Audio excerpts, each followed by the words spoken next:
Why do you need a portable library? It's because you need to hear the music you're familiar with when auditioning new gear. It also allows you to create a mirror copy of your library for, say, an iPhone or iPod. In my case, a 160 gigabyte ClickWheel iPod that I use in my car. So let me show you where I'm coming from. I have an extensive library of high-res audio files, and I focus on making playlists. I spend an inordinate amount of time making my playlists, choosing the right tracks, rearranging the order to my taste. I want to listen to the music I like best in the audio store, not their music.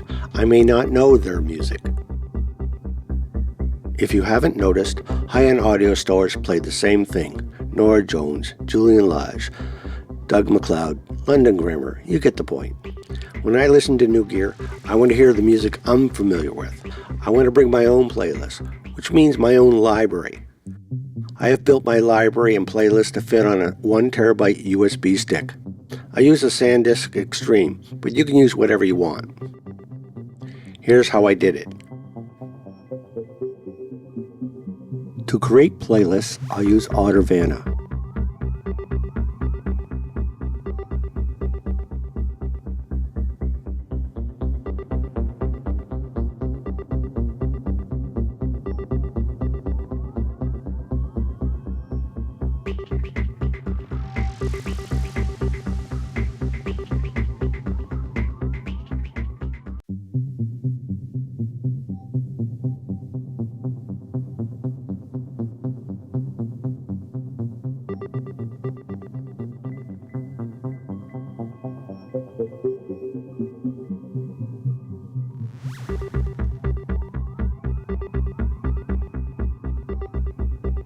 I mainly use the iPhone to make playlists, and then I use the app to reorganize the track.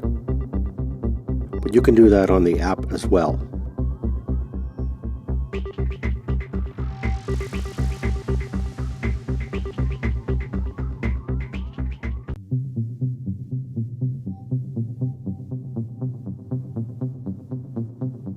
First off, if you check this option, playlists have relative paths and can be somewhat portable. Playlist locations need to be in a folder close to or next to the actual music. I don't use Room to make playlists because Room Playlist Export won't give you a playlist that will work in iTunes. Audervana will. Besides, creating playlists in Audervana is much easier too.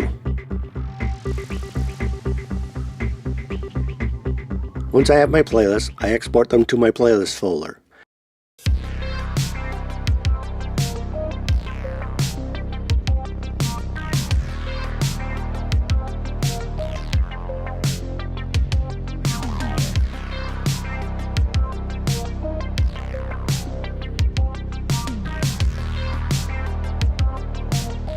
Editing the playlist with TextEdit allows me to create a playlist that will work in iTunes. I changed the DSF file extension to .m4a and the .flac extension to .m4a as well.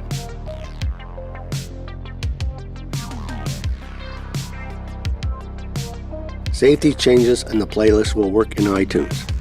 That is provided we rip the entire library to AAC.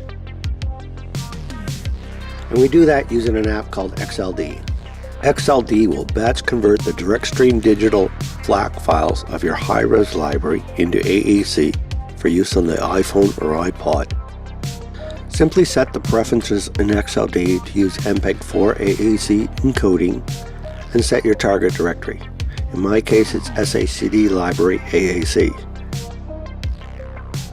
Drag a folder onto the XLD app in the dock and it will rip the entire folder structure to your destination folder in AAC, replicating the folder structure.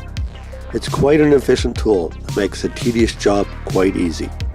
We just then need to add the playlist files in the same relative location, but editing the M4A extension. And then the library will work in Apple Music, even the playlists. If the edited playlist is in the same relative location in your AAC library as it was in your high-res library, it will work in Apple Music.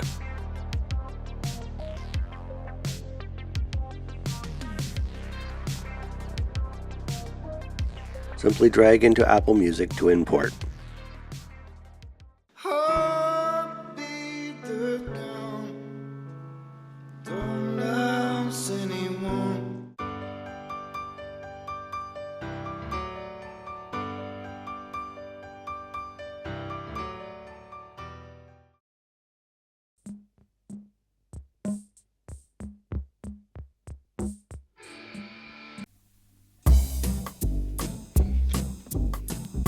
Now let's get back to the high-res library with playlists. Copy these files to your USB stick and attach them to another computer, like a laptop you bring to the hi-fi store.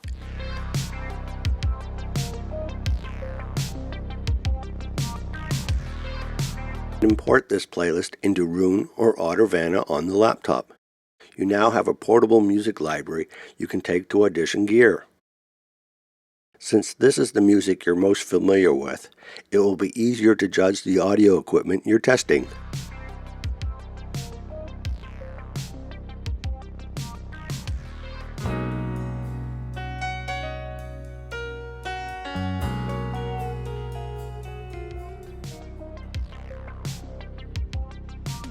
If you found this video informative, you know what to do. Thanks ever so much for watching.